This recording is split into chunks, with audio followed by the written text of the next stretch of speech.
Hello guys, magandang araw. Ayan. So, first of all, magpapakilala muna ako sa inyo. Ako si Asir. Ayan. May apelido ako pero syempre hindi ko nasasabihin sa inyo. Baka sumikat ako eh. Dahil joke lang. So, una sa lahat, uh, first of all, medyo kinakabahan, sorry guys. So, ayun. Siguro umpisahan ko sa puro umpisa yun, no? Ano ba yan? Talagang kinakabahan. Patawarin niyo na ako, guys. Medyo tense, eh. Pero yun. Actually, guys, second channel ko na to. Yung first channel ko is gumagawa ako ng mga content sa motor before, mga first few years natin. And then, recently, nag-ship ako sa 4 wheels and then gumagala tayo. So, i-share ko na rin sa inyo guys. Baka sakaling magustuhan nyo yung channel, pakisupport na rin ako dito syempre. Dahil konti pa lang yung subscribers ko dito. Bihira din kasi ako nagbablog. Ito, paano ako eh, pawala-wala ako sa pagbablog. Kaya yun. So, ito, pakita ko na rin sa inyo guys. Sana magustuhan nyo yung channel ko. Ayan. Motor Racer Vlog. Naka-helmet pa ako dito eh. Pero yung mga bago ko naman ng content, puro gala na pinagagawa natin dyan. So, ayan. Balik na natin doon. Siyempre, ito yung introduction natin, no? Kita nyo naman, Pilipinong-Pilipino tayo, guys. Ayan. So, ayan. Bakit pa ako gumawa ng channel na to? Makita nyo, siyempre, may idea na kayo. Ayan. So, kaya ako gumawa ng channel na to, guys. Siyempre, makikigulo na tayo sa mundo ng politika. Hindi, joke lang. Joke lang yun. Hindi tayo makikigulo, pero siyempre, bibigay lang natin yung mga opinion natin. No? Bakit?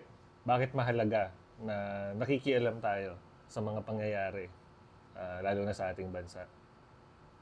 Of course, nakita nyo naman recently, no? Ewan ko sinong nakapanood sa inyo, kita naman natin yung post. Yung utang daw ng Pilipinas is umaabot na ng 17 trillion. 17 point something, di ba? So katumbas yan ng tumataginting na at least 153,000 na utang ng bawat isang Pilipino.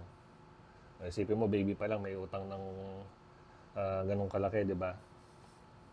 Maiisipan mo pa bang maging apathetic pag ganon?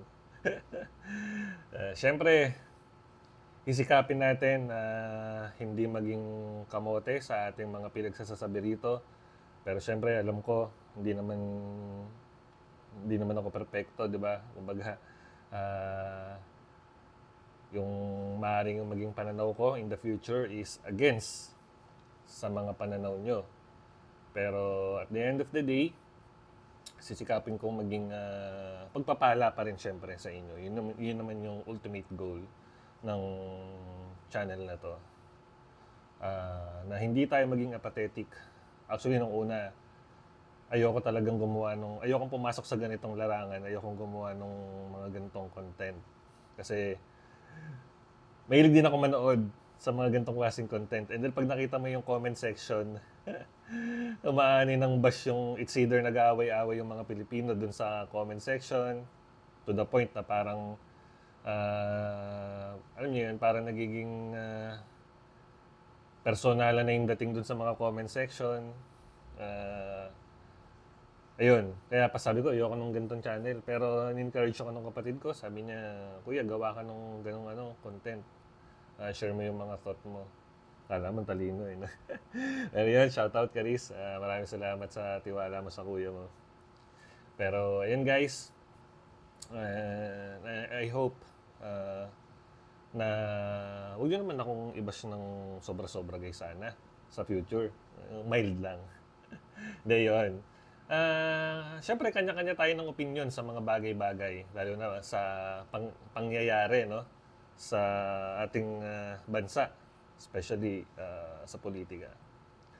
Pero, syempre, bilang introduction, gusto kong simulan dito, guys. Pilipinas, pero ang i-quote ko, Presidente ng Amerika. Merong sinabi guys si John F. Kennedy noong 1961 sa kanyang inauguration address. Gusto ko to. Maring di nyo rin gusto to. Pero ako gusto ko to. Ito yung sabi niya, ask not what your country can do for you.